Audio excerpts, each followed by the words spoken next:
My name is Deb Lopez, founder of Animal Fairy Charities and co-leader of a national grassroots campaign for animal welfare.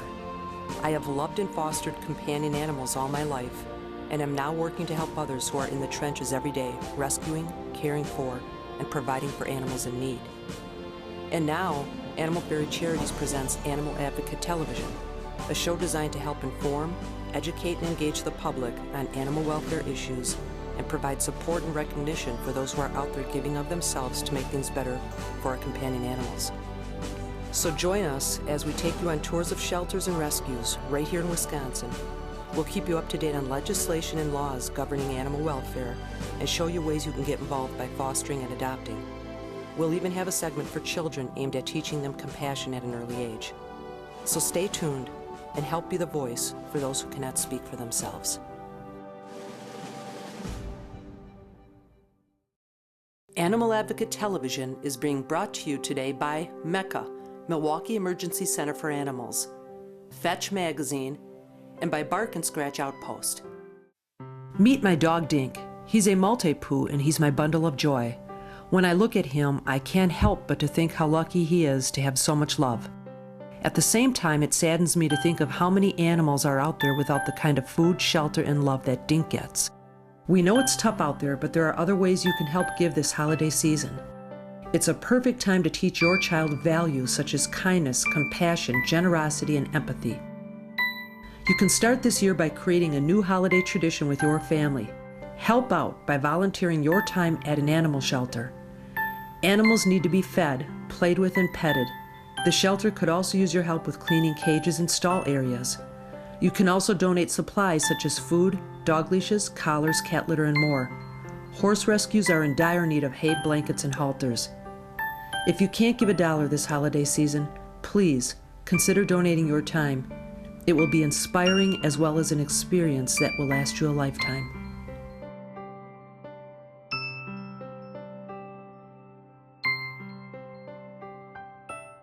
Some shelters and rescues have no place to go with the ongoing influx of animals, while others sit with empty cages. Lon Stetler and Lynn Mitchell saw this anomaly and came up with an idea, a transport service that now saves thousands of lives. My partner Lon and I started Bratz about a year ago. Both of us had been involved in different aspects of rescue for many, many years, and typically we would get stuck doing the transports. We would go into the shelters to pull out golden retrievers, and we would see the little scruffy dog or the shepherd mix or the Rottweiler mix that we knew we're not getting out of there unless it's, well, in a body bag or something. We decided that maybe our forte would be to help get some of these other dogs out of the shelters. So we decided to start contacting shelters at random, and some of them had no idea who we were. I mean, they were so far out there. And we said, if we could find a place to go for your animals, instead of you having to house them and eventually euthanize them, would you be interested in giving us a list every week? Our main thing is we get the shelters to give us their list of animals that typically they would euthanize. We post them on Aware in Wisconsin Dog Rescue, and the different shelters and rescues look at these lists and they say, well, we'll take these 6 dogs, or we'll take these 6 cats, or we'll take this bunny. We've cut down their euthanasia rate considerably just by offering people a ride. Our organization is self-funded. We have received some financial assistance from the Wisconsin Puppy Mill Project, the Wisconsin Federated Humane Societies, and Aware. But most of it does come out of our own pocket, and we don't mind. You know, this is our volunteer activity, and everybody should be giving back to society however they think they should be doing it. The company I work for demands that you have a volunteer activity, and they give you the time, X amount of time, to go ahead and do that. I wish more companies would do that out there.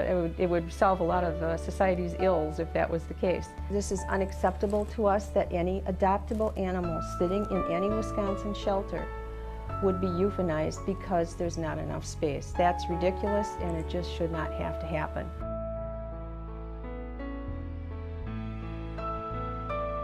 Hi, I'm Jackie Lou Heiss-Bennett, pet reporter for the Milwaukee Journal-Sentinel. Midge here knows that Wisconsin winters can be tough on pets, so you can help. Make sure your pet has a warm shelter and fresh, unfrozen water.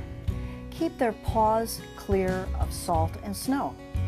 And make sure that you brush them frequently because the effects of dry indoor air can hurt their coats. For more pet tips, visit my Animal Magnetism pet blog at www.jsonline.com. Breed-specific rescues, like Wisconsin Adopt a Golden Retriever, concentrate mainly on the rescue, rehabilitation, and rehoming of one breed of dog to streamline the adoption process. We caught up with Mary Schmittinger, who filled us in on this type of rescue and just how a rescue differs from a shelter. Wisconsin Adopt a Golden Retriever started out southeastern Wisconsin, mainly Milwaukee and the surrounding counties. It started with a small group of people, all dedicated volunteers, who knew that there was a need for another Golden Retriever rescue group in Wisconsin. As a rescue, we operate a little bit differently than a shelter. Our dogs get the personal touch. They are in private homes. We really get to learn a lot about this dog while it's in our foster home. And that gives us the opportunity to determine what's going to be the best home for this dog when it comes time to place it in a forever home.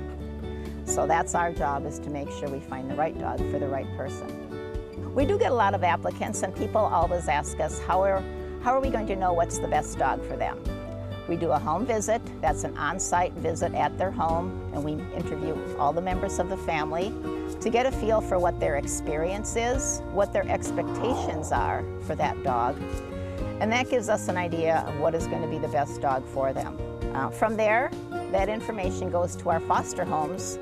When they have a dog that's ready to be placed, it's been in foster long enough and now it's ready to find its forever home, they will go through the list of home visit reports and determine which family might be the best choice for this dog. Once you adopt a dog from Wagger, we always tell people, if you don't want to hear from us again, that's fine. But if you have any issues at any time in the future, we are only a phone call away. We do have very low operating costs, so when you donate money to our organization or any other small rescue, the money really does go to the dogs. We have a program called Foster with Intent to Adopt. This program has allowed us to bring in more dogs than we would normally be able to do. We go to some of our applicants and ask them, would you be willing to foster this dog, which we think is going to work for you? And if you could foster this dog for a minimum of 2 weeks, and see how this dog works out, then you would be allowed to adopt the dog. In that time, we will pay all vet bills. We ask that they pay just for the food for the dog. But that's been very successful and has allowed us to bring in quite a few dogs that would otherwise have probably been put down in shelters. Hi, I'm Lori Minetti. We, as a compassionate nation, can no longer look the other way when it comes to our abandoned, abused, or neglected animal companions. It's time for us to step up and be the strength and the voice for those who cannot speak for themselves. You can be that voice through your tax-deductible donation to Animal Fairy Charities, an organization dedicated to raising and distributing funds to other nonprofit animal welfare groups. Log on to animalfairycharities.org or call 262-989-0604. Animal Advocate Television is being brought to you today by MECA, Milwaukee Emergency Center for Animals, Fetch Magazine, and by Bark and Scratch Outpost. And now a word from our sponsors. I'm Dr. Marla Lichtenberger. Welcome to MECA. We are the new state-of-the-art 24/7 emergency center for animals located on the south part of Milwaukee. We're very excited to be here. We take care of all animals, no matter what type they are, no matter how small they are, no matter how big they are. When compassion, high-quality care matters, think MECA. Are you looking for that special companion? Stop in at Secondhand Purrs, where we can match up your needs perfectly. We're a cat rescue dedicated to the rehoming of abandoned or unwanted cats. We have a wide variety to choose from, babies, young adults, and seniors. Come in and spend some time selecting your new family member, or visit our website at secondhandpurrs.org. We are continually taking in new cats that need a loving home like yours. Come and visit us today. Your dog is your companion, your work partner, your exercise buddy, Your dog makes you laugh and leaves you astounded at their athletic abilities. In fact, your dog means just about everything to you. So whether you have puppies or senior dogs, Peggy Morsch Life Photography knows your dog is special. It's only the best for your dog. Peggy Morsch Life Photography. Got pet nutrition? We do. You are what you eat. The same is true for your pet. We offer a large variety of local and national brands of organic and natural pet foods. Benefits of feeding a natural pet food are less shedding, less stool, and less illness. A locally produced natural dog food is 40 pounds, $26.99. Our helpful staff is available 7 days a week. Bark and Scratch Outpost voted Best of Milwaukee, Shepherd Express 2008, MilwaukeePetFood.com. Grooming on site.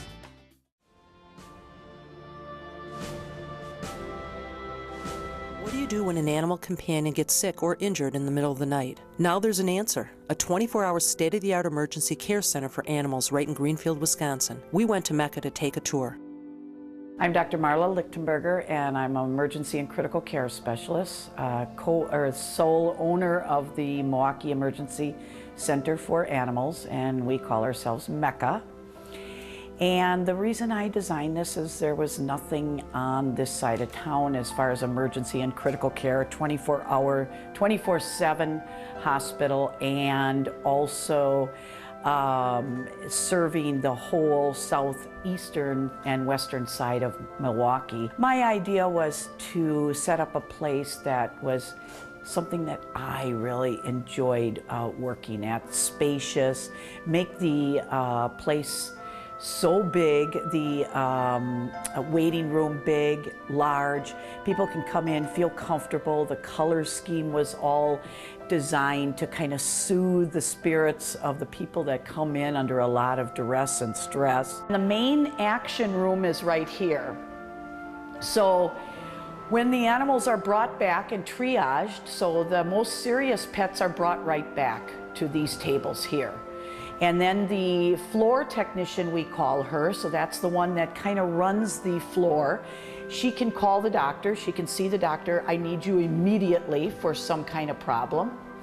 Or can you please come here and look at him? She can motion to him. She can see into the ICU unit and motion for help to the ICU technicians. Over on the side over here, we start with radiology. So our films come up within, look at this, the detail on these films. So it's incredible. We can get the films within 3 seconds.